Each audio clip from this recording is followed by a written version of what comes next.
نبينا وحبيبنا محمد وعلى آله وصحبه أجمعين وبعد. يروي الإمام البيهقي في الشعب وأبو نعيم في الحلية بسند حسن عن جابر بن عبد الله رضي الله عنه قال. Hadith and collection of both Imam al-Bayhaqi in his Shu'ab and Imam Abu Nu'aym in his Hilya. It has a reasonable chain of narration in terms of authenticity. Narrated to us by Jabir. This hadith has other narrations as well. Chose this one just because it doesn't have a lot of meat to it. It's simple, it's short. A lot of the hadith that I narrate here, by the way, can have different narrations. So you may hear one, it's like, well, I heard it that way. Yeah, there's probably another narration that's that way. But the one that I narrated is the way that I narrated it, and that's fine.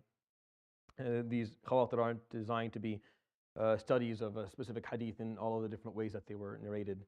And sometimes I choose a hadith for a specific reason, and I want a narration that's shorter or a bit more simplified or less complicated.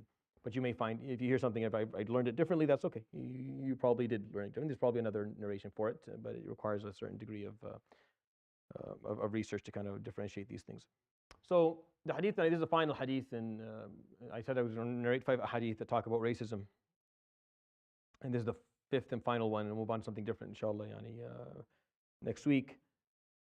And the reason that I think it's important to bring them up is just, I think, as an acknowledgement that these problems still exist in our society. I think if we don't acknowledge that something exists, we can never fix it. I think acting like it's not there just because we wish it's not, or we would like to believe that it's not there, doesn't make it not go away. Like if you just ignore a problem, it doesn't go away. I'm not sure if human beings try that, by the way, and as a younger person, you'll probably try that for a few problems, and once you find that they don't go away that way, you have to actually address them and deal with them. The earlier you learn that, probably the better. But the human race still does it because it's just easier that way. We can just draw a blind eye towards a problem. Maybe it just stops looking at us and just walks away. Never does. Always comes back 100 times worse if we don't deal with it. And that's why the concept of racism is something that the Prophet ﷺ took very, very seriously. The Quran was very definitive on the matter. And we still have remnants of it in our society. I say the word remnant, but it's probably what's left is more than just remnants. But we do have to deal with this in a proper way. And this hadith tonight is I chose it because it's a famous one. You'll know it when I start saying it. And Jabir radiallahu anhu says قال خطبنا رسول الله صلى الله عليه وسلم في حجة الوداع. The Prophet ﷺ gave us a khutbah during his farewell sermon, during his farewell hajj that he did. It's a long sermon. I narrate it every year right before hajj. I've been doing that for more than 10 years now.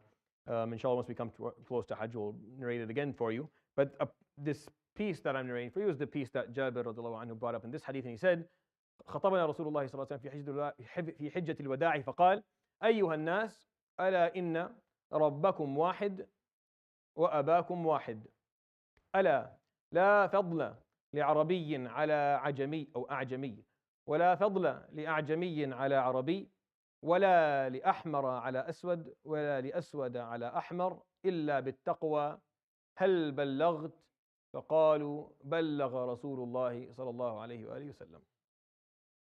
So he stood عليه الصلاة والسلام and he said, and the hadith has more to it than this, but I'm just choosing this very short narration, that, O people, indeed your Lord is but one, your Father is but one. There is no advantage, there's no superiority for an Arab over a non-Arab, or a non-Arab over an Arab, or for a red man over a black man, or for a black man over a red man. And he used alayhi salatu wasalam the terminology that people understood, those who were standing in front of him. He used the concept of Arab and non-Arab because the majority of people who were speaking to were Arab, and they had a little bit of that inside of them in terms of feeling superior to people who are not. And he used color because red is the color that people would identify with living in that region, and black are the people who come from parts of Africa that are close to it and maybe other parts of the world. So he made it very clear, alayhi salatu wasalam, within his wording that no one is better than anyone based on lineage or based on color of skin. There is no advantage. Illa bit-taqwa. The only advantage that you can possibly obtain in life is the advantage that you obtain through taqwa. And it goes without saying that taqwa is not something that is visible. It's not something that is tangible. You can't measure taqwa. There's no taqwa thermometer where you can figure out how much you have in you, and I can see how much I have in myself, and then we can figure out who's better than the other. It'd be really nice if we could, by the way, and human beings would love doing that, and it would defeat the purpose of existing to begin with, because the whole point of taqwa is that you don't know, you can never know what it's like. You can never know how much of it exists inside you. You just can't. Allah subhanahu wa ta'ala is the one who knows how much of it you have inside of you, and He will judge you based on that, and He will rank people in Jannah subhanahu wa ta'ala based on how much they have inside of them. And that's the end of it. And this closes the door and locks it and throws away the key for people to find, there's no way that you can feel superior to others. There's no way. Through Islam, through the teachings of the Prophet ﷺ, through the verses and the words of the Quran, there's no way for you to feel better than other people, because it's based solely on taqwa, based on one thing. And that one thing is not visible, it's not measurable, it's not tangible. You can't state how much taqwa you have. Forget about stating how much taqwa someone else has. You can't say how much taqwa you have. Isn't that weird? Like, I can't say how much taqwa I have. There's no amount. I can't say I have 3 liters of it, or 40 ounces. I can't. I don't know. I don't even. And if I were able, I wouldn't even know if it was good or not, because there's no standard. There's no, like, well, you need to have a kilo of taqwa. There's nothing. So it's an intangible, unmeasurable concept that exists inside of your heart that is visible only to God. That is the perfect way to close the door on any form of superiority. Meaning the only way to rank you is through taqwa, and you don't have access to that information. You never will. So is there any way for you to feel superior? The answer is no. Is there any way for us to rank people? The answer is no. And this is so important. This ends any form of racism that could possibly exist in the world, if you just understood this very simple concept that he explained, sallallahu alaihi wasallam, many, many times. And then he said, "Aballaght, have I conveyed the message?" Because he wants to die, alayhi salatu wasalam, with a clean conscience. So he explained this, that we can't come and say Yawm al-Qiyamah, well, we didn't. No, I told you. I made it very clear to you that there is no way, there is no method, there is no measurable entity that you can use to establish superiority. And they said, "Ballagha Rasulullah sallallahu alaihi wasallam." Yes, you have conveyed the message, and now it's been conveyed to you too. So when you feel superior, you think you're better than others, or you think that, whether it's individuals or it's groups of people or whatever it is. And by the way, I'm not going to take more of your time, but listen to this. The worst form of arrogance and racism is that which is rooted within faith. The worst form of it is that which is rooted in faith, meaning you think you're better than others because you're Muslim. That is the worst form of all. That is so messed up. It's just beyond messed up. I mean, if you're going to be racist, by all, just don't. If you have to choose, don't choose that one. Choose something different, because that one is ruining the only chance you have of making it Yawm al-Qiyamah. You took that one blessing that Allah subhanahu wa ta'ala gave you, that you're supposed to use to reach Jannat and Na'im, and you used it to feel superior or to look down at others. That's going to backfire so badly on you. That's like the worst way to do it. So be very careful of that aspect. And this is, of course, a long discussion that requires a lot of unpacking.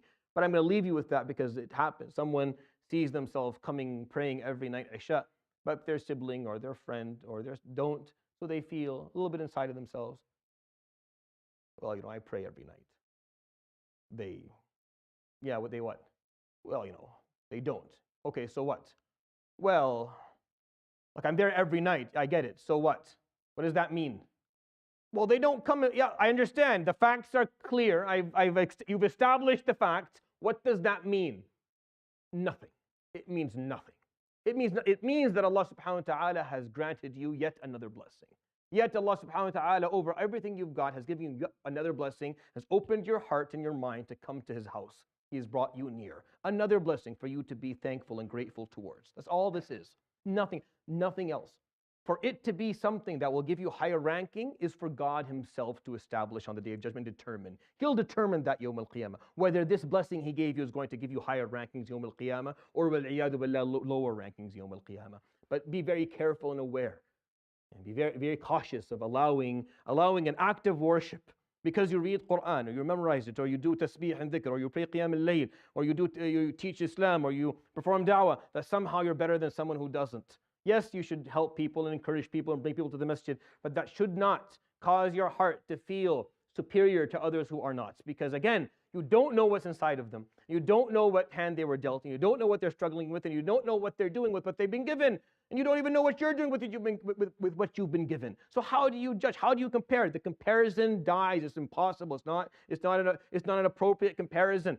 You and I will not have the exact same judgment. That's why we stand in front of God alone. That's why I don't stand with you. We don't come hand in hand so Allah can judge us. It's not that. It's not a checkbox judgment. Okay, you did this, you did this, you didn't do this, and everyone goes. No, it's going to stand in front of Allah yourself.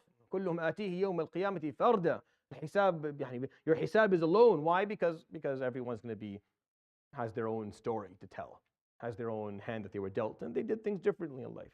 Remember that, and if you do, it's hard to be arrogant, and it's hard to be condescending, and it's hard to be racist. It really is. It becomes impossible because you're like, I don't know where I'm going. I don't know if I'm doing well or not. Just focus on yourself, and inshallah, Allah subhanahu wa ta'ala, with the love you have towards others, inshallah, will grant you. It's the love that we're supposed to have towards our fellow human being that will allow us to make it the day of judgment. If you want to make it, you want to succeed, and you want to find salvation, it's through love, it's through service of others, not through looking down on them, not through condescending. It's serving them and helping them, and then you take their hands and inshallah you'll make it together. It's not the opposite. We're not at war with our fellow human beings. We're trying to all make it, and that's the concept we're supposed to carry.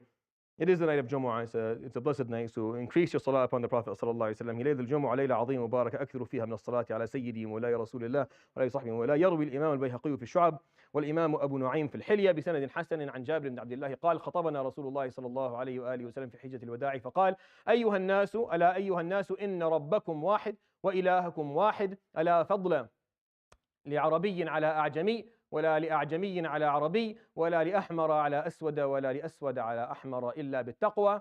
هل بلغت؟ قالوا بلغ رسول الله صلى الله عليه وآله وسلم. سبحانك وبحمدك لا إله إلا أنت أستغفرك وأتوب إليك. وصلى الله وسلم وبارك على نبينا وحبيبنا محمد وعلى آله وصحبه أجمعين. Inshallah, see you tomorrow for Jumu'ah at 1:15. Come early, inshallah. Barakallahu feekum. Jazakumullah khair. Assalamu alaikum wa rahmatullahi.